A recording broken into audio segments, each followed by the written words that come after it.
Gempa magnitudo 5,2 guncang Boalemo, Gorontalo Selasa, 1 Oktober 2024. Gempa bumi berkekuatan magnitudo 5,2 mengguncang wilayah Boalemo, Gorontalo, pada Selasa, 1 Oktober 2024, pukul 14.10 waktu Indonesia Barat. Berdasarkan data dari BMKG, pusat gempa berada di darat, tepatnya 6 km barat daya Boalemo. Gempa tersebut tercatat pada koordinat 0,48 derajat lintang utara dan 122,31 derajat bujur timur, dengan kedalaman mencapai 94 km. Gempa ini dirasakan di berbagai wilayah dengan intensitas MMI, Modified Mercalli Intensity, 3 hingga 4 di Kabupaten Pohuwato dan Boalemo. Sementara itu, intensitas gempa skala 3 juga dirasakan di Gorontalo Utara, Kota Gorontalo, dan Kabupaten Gorontalo. Meskipun gempa ini tidak berpotensi menimbulkan tsunami, warga diimbau tetap waspada terhadap kemungkinan gempa susulan. BMKG mengingatkan bahwa informasi yang disampaikan difokuskan pada kecepatan, sehingga data dapat berubah seiring kelengkapan informasi lebih lanjut. Sejauh ini, belum ada laporan terkait kerusakan bangunan ataupun korban jiwa akibat gempa tersebut. Masyarakat di wilayah terdampak diharapkan mengikuti petunjuk dari pihak berwenang untuk menjaga keselamatan diri. BMKG terus memantau aktivitas seismik dan akan memberikan update terbaru jika ada perubahan yang signifikan. Warga di kawasan terdampak diimbau tetap tenang namun tetap waspada terhadap potensi dampak lanjutan dari gempa.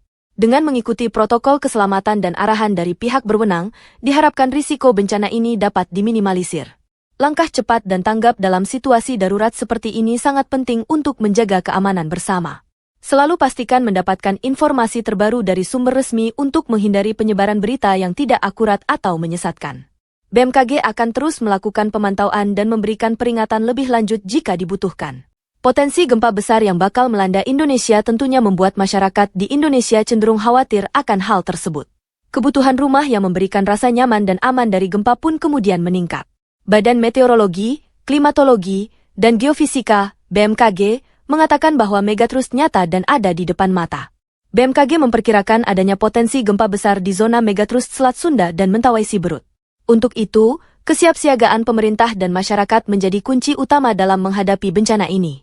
Direktur Jenderal Penyelenggaraan Pos dan Informatika, Dirjen PPI, Kominfo Wayantoni Supriyanto mengatakan pihaknya menyadari adanya potensi kebencanaan tersebut, karenanya Kominfo tengah menyiapkan sistem peringatan real-time yang ditampilkan di televisi dan smartphone.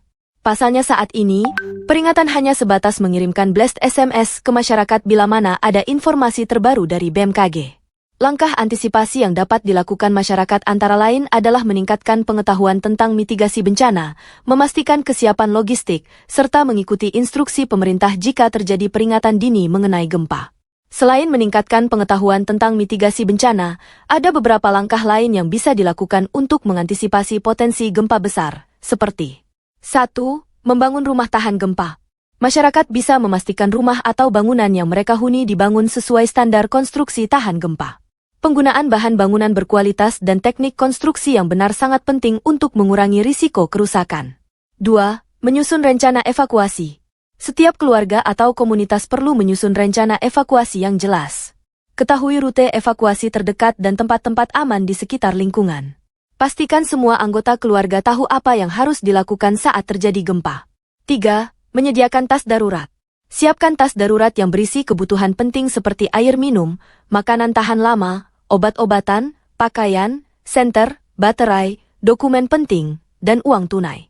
Tas ini sebaiknya mudah diakses dan siap dibawa kapan saja. 4. Memperkuat struktur bangunan. Selain membangun rumah tahan gempa, pemilik rumah juga bisa melakukan penguatan terhadap struktur bangunan yang sudah ada, seperti memperbaiki fondasi, menambah penguat pada dinding, atau memasang peredam getaran. 5. Mengamankan perabotan di dalam rumah. Pastikan perabotan yang berat seperti lemari, rak buku, dan barang-barang besar lainnya dipasang dengan aman ke dinding untuk mencegah jatuh dan melukai penghuni saat terjadi gempa. 6. Mengikuti pelatihan dan simulasi bencana. Partisipasi dalam pelatihan atau simulasi bencana yang sering diadakan oleh pemerintah atau lembaga terkait dapat meningkatkan kesiapan dalam menghadapi situasi darurat. 7. Memantau informasi dari sumber resmi. Selalu perbarui informasi mengenai potensi bencana dari sumber resmi seperti BMKG atau aplikasi pemerintah. Informasi terkini bisa memberikan waktu lebih banyak untuk bersiap. 8. Memastikan akses asuransi bencana. masyarakat bisa mempertimbangkan untuk memiliki asuransi yang mencakup kerusakan akibat gempa. Ini bisa membantu mengurangi beban finansial jika terjadi bencana. 9. Mengembangkan jaringan komunikasi darurat. Bentuk jaringan komunikasi darurat dengan tetangga atau keluarga. Mengetahui siapa yang harus dihubungi dan bagaimana cara berkomunikasi saat jaringan telepon terganggu sangat penting dalam situasi darurat. Dengan melakukan langkah-langkah ini, masyarakat dapat lebih siap menghadapi potensi gempa besar dan meminimalkan dampak negatif. Berikut tindakan yang perlu Anda lakukan saat terjadi gempa. Saat gempa terjadi, berusahalah untuk tidak panik dan tetap tenang. Tarik napas dalam-dalamnya, lalu lihatlah keadaan sekitar dan pilihlah tempat yang aman untuk berlindung. Jika pada saat gempa sedang berada di dalam penginapan, berusahalah menyelamatkan diri dan orang yang ada di sekitarmu. Berlindung di bawah meja adalah tempat terbaik untuk melindungi diri dari benda-benda yang berjatuhan akibat gempa. Setelah itu, lindungi kepala dengan benda empuk. Misalnya bantal, helm, papan, atau yang paling praktis kamu bisa menggunakan kedua tangan dengan posisi tertelungkup. Jika pada saat gempa terjadi kamu sedang berada di luar ruangan, tindakan pertama yang harus dilakukan adalah bergerak menjauhi gedung dan tiang lantas menuju daerah terbuka. Tetap tenang dengan menarik napas dalam-dalam dan jangan lakukan apapun. Sebab, biasanya setelah gempa pertama akan terjadi gempa susulan. Jika saat itu kamu sedang berada di kerumunan, biasanya akan terjadi kepanikan. Untuk menghindari hal tersebut kamu bisa perhatikan arahan petugas penyelamat dan usahakan langsung menuju ke tangga darurat untuk menuju ke daerah terbuka. Jika gempa terjadi saat kamu sedang berada di gunung, bergeraklah menuju daerah lapang untuk berlindung. Hindari daerah dekat lereng karena ada kemungkinan akan menimbulkan longsor dan mengancam keselamatan jiwa. Gempa di bawah laut bisa menimbulkan gelombang tsunami. Jika gempa itu terjadi, bergeraklah ke dataran yang lebih tinggi. Bagi yang sedang melakukan perjalanan saat terjadi gempa, berpeganglah erat agar tak terjatuh. Berhentilah di tempat yang lapang dan berhentilah di sana. Berikut ini prediksi dari BMKG terkait gempa megatrust yang bisa memicu terjadinya tsunami di Indonesia. Ini waktu dan lokasinya. Gempa besar yang dikenal sebagai megatrust, yang diduga mengancam Indonesia baru-baru ini, menjadi topik hangat di berbagai platform, termasuk viral di TikTok dan media sosial lainnya. Kabar mengenai gempa ini, yang berpotensi memicu tsunami dahsyat, menyebar setelah terjadinya gempa besar berkekuatan 7,1 skala Richter di Jepang, tepatnya di Pulau Kyushu, pada Kamis, 8 Agustus 2024, lalu. Di zona megatrust ini, terdapat palung bawah laut sepanjang 800 km yang membentang dari Shizuoka di barat Tokyo hingga ujung selatan Pulau Kyushu. Gempa besar yang terjadi 2 minggu lalu dikhawatirkan dapat menjadi pemicu gempa dahsyat berikutnya di sistem tunjaman Nankai. Kepala Pusat Gempa Bumi dan Tsunami BMKG, Daryono, menyampaikan bahwa kekhawatiran para ilmuwan Jepang terhadap megatrust Nankai serupa dengan kekhawatiran yang dirasakan para ilmuwan di Indonesia. Di Indonesia, yang perlu mendapat perhatian khusus adalah Seismic Gap Megatrust Selat Sunda, M87, dan Megatrust Mentawai Siberut, M89.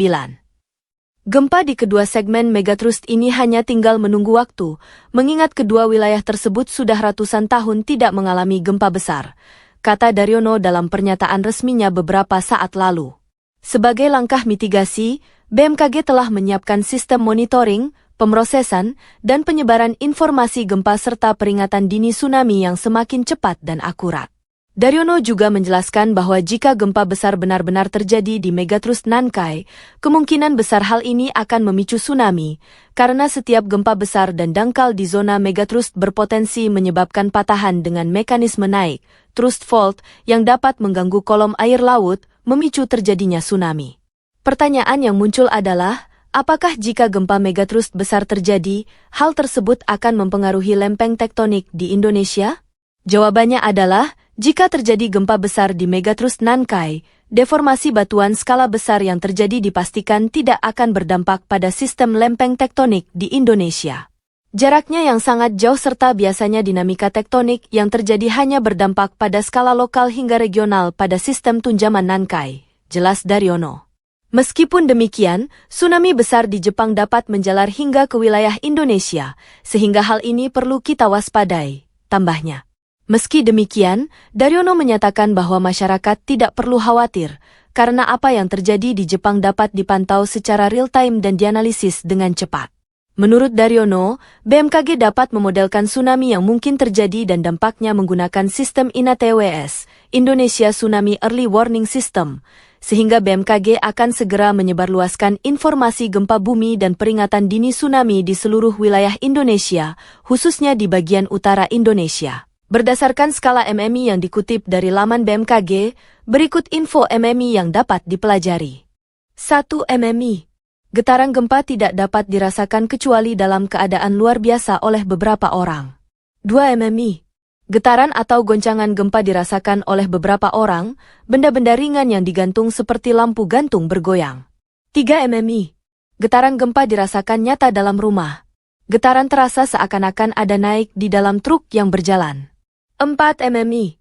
Pada saat siang hari dapat dirasakan oleh orang banyak di dalam rumah, di luar rumah oleh beberapa orang, gerabah pecah, jendela pintu bergoyang hingga berderik dan dinding berbunyi. 5. IMIMI. Getaran gempa bumi dapat dirasakan oleh hampir semua orang, orang-orang berlarian, gerabah pecah, barang-barang terpelanting, tiang-tiang dan benda besar tampak bergoyang, bandul lonceng dapat berhenti. 6. MI. Getaran gempa bumi dirasakan oleh semua orang. Kebanyakan orang terkejut dan lari keluar, plester dinding jatuh dan cerobong asap di pabrik rusak, kerusakan ringan. 7. MMI. Semua orang di rumah keluar. Kerusakan ringan pada rumah dengan bangunan dan konstruksi yang baik. Sedangkan pada bangunan dengan konstruksi kurang baik terjadi retakan bahkan hancur, cerobong asap pecah. Dan getaran dapat dirasakan oleh orang yang sedang naik kendaraan. 8. MMI. Kerusakan ringan pada bangunan dengan konstruksi kuat. Keretakan pada bangunan dengan konstruksi kurang baik, dinding terlepas dari rangka rumah, cerobong asap pabrik dan monumen roboh, air berubah keruh. 9. MMI.